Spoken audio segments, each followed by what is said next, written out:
thank you for joining us on Across the Fence. I'm Jolie Whitney. Water is one of our planet's precious resources. Too often, many of us take our access to water for granted. This is also true for the men and women who make sure our water flows and goes.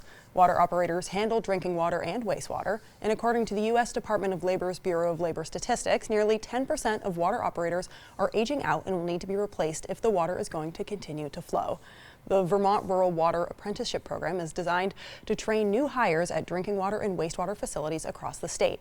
Apprentices learn system operations on-the-job training alongside knowledgeable mentors, and they prepare for certification exams through classroom education and self-study. Joining me today to talk about Vermont Rural Water Association and its apprenticeship program are Paula Jackson, the coordinator of VRWA Apprenticeship Program, and Mike Coyle, who's a current apprentice at the water treatment facility in Richmond. Welcome to both of you.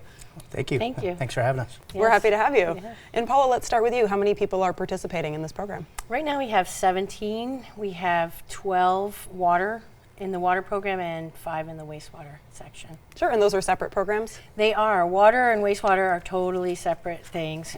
Drinking water, that either comes from wells or the lake, and then wastewater, of course, is wastewater that needs to be treated and returned back to the streams and rivers and lakes. So, sure, and I'm sure anyone drinking water wants those to be very separate. We need to keep those very separate, and each one is a specialty in itself as far as treatment processes, and the programs are totally different. But there is a lot of, the emphasis is on clean drinking water and clean wastewater. So. Sure. And we were talking about this a little bit before the taping started, but you've had some graduates coming up, right?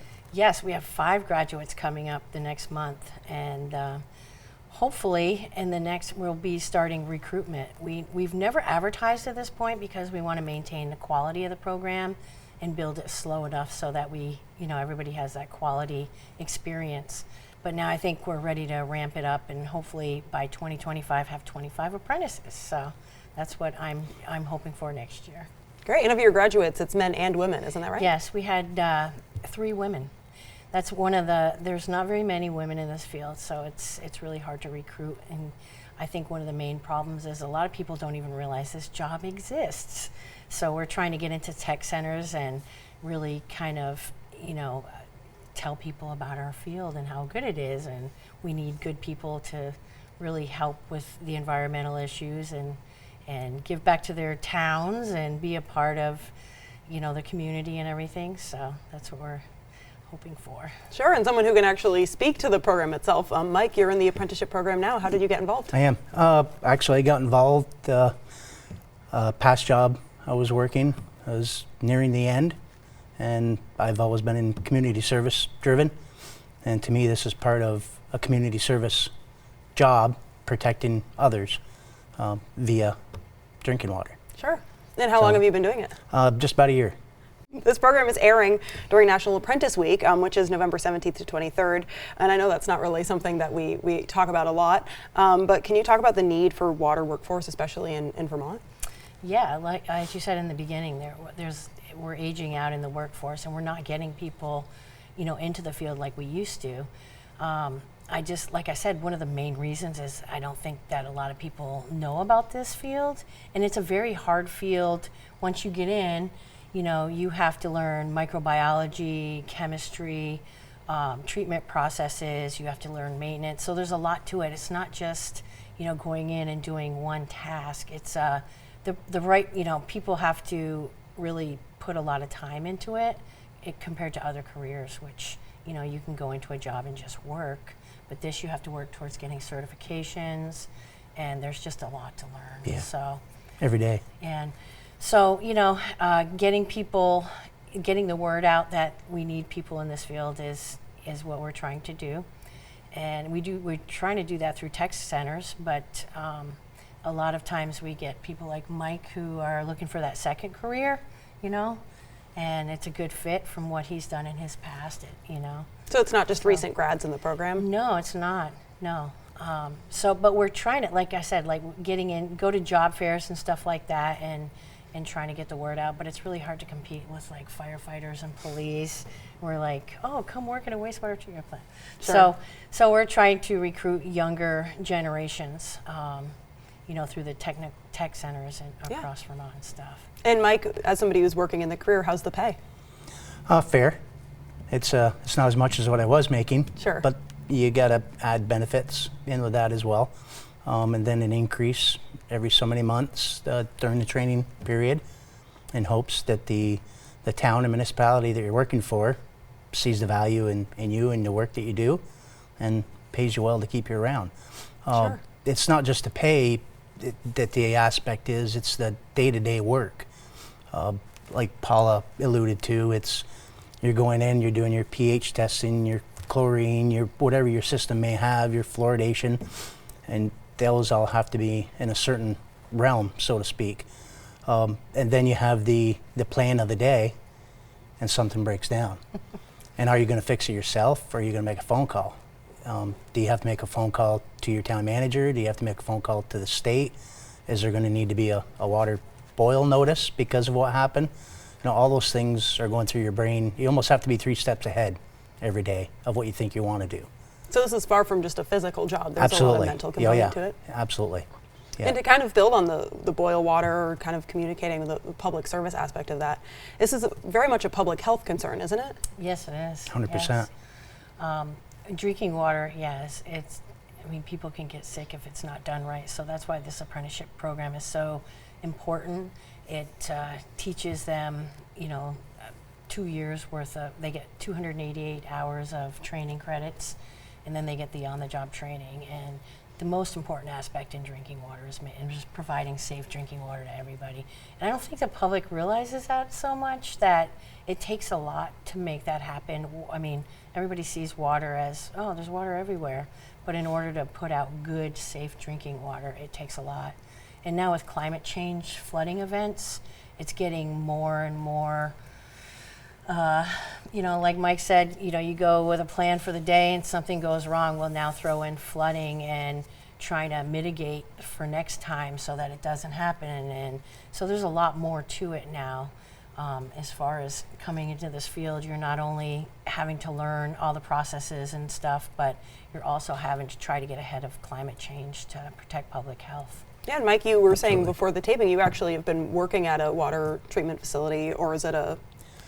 We do both. Okay, Yep. but you've been Yep. doing that through the flooding. How's that experience been? Challenging. I'm sure. You almost, as soon as you start hearing on Channel 3 or any other affiliate, that one might be possible is when you start your planning. Right up until the hour that the water starts to rise. The last one, we call it our little island, our sewer treatment plant. Actually, my supervisor was stuck there because the Winooski came up so fast. Our water supply is up on a hill, can hold many days worth of water, so we were able to shut our well down, seal everything up, and just forget about it until afterwards. And you go in and you start the cleanup. So your day planned is turned upside down for Sure. a week. Yeah, you were definitely thinking on your feet there, I'm sure. Yeah. And then being able to get to the plant or being able to get to your water house is sometimes 2 different things. Sometimes you have to look with binoculars like this time just to keep watching it and stay at the edge of the water as it goes rushing by. A lot of safety concerns for Yeah. operators, water and wastewater operators across the state. It's a big safety. Yeah. And as this is your second career and you've been doing this for about a year, how have you been liking it so far? I love it. Like I said, I'm kind of a community-driven kid, born and raised in the same one that I live in today. And I've given over 40 of my years to my local town. And to me, this is just the next step in I guess, what you're going to do until you leave the earth. Great. And Paula, how many jobs are available in this industry?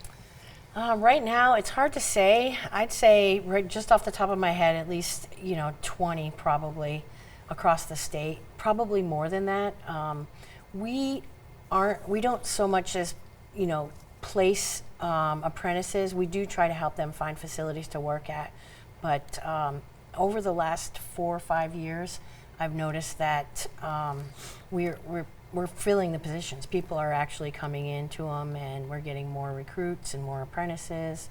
So, it's getting better. I've actually seen the trend getting better, but we're still in need of, good qualified people to come in and learn the profession and protect public health. Sure, so there's definitely a need for well-trained people or people Yes. willing to be trained. Yeah. One of the things I do want to mention is that this job does not require a degree, so some people, you know, out of high school maybe don't want to go to college or the funding's not there, and this is a perfect job to get into. It's a job that you're not going to get laid off. You know, you are an essential employee during the pandemic when a lot of people were able to stay home or whatever. Water and wastewater operators are still keeping everything going. They have to. So this job is one that's not going to go away. It's a solid job. Absolutely. And Mike, what would you say to somebody kind of looking at this career even before making that jump? What would I say? That's a great question. Do some research. Go for a tour. Visit your local plant. Talk to the people that are there. Talk to townspeople.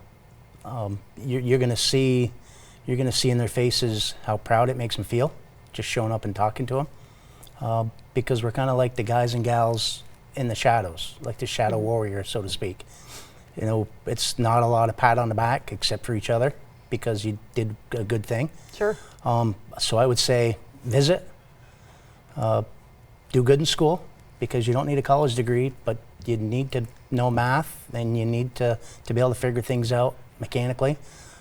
As much as I hate to say the word algebra, sometimes and we it hate is, to hear it. right? or your geographics. Sure. You know, where's your water coming from, et cetera, et cetera. Do some studying and jump at both feet. All right, good advice. Thank you so much for joining us today. Yes. Thank you. Thank you. And if you'd like to enroll in the Vermont Rural Water Association Apprenticeship Program, you can visit the website on your screen, or you can call the number that's also on your screen.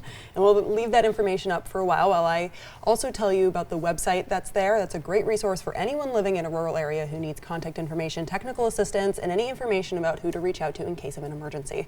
And that takes care of our program for today. I want to thank the hardworking crew behind the scenes here at WCAX who make our program flow. I'm Jolie Whitney. This is Across the Fence. Have a good one.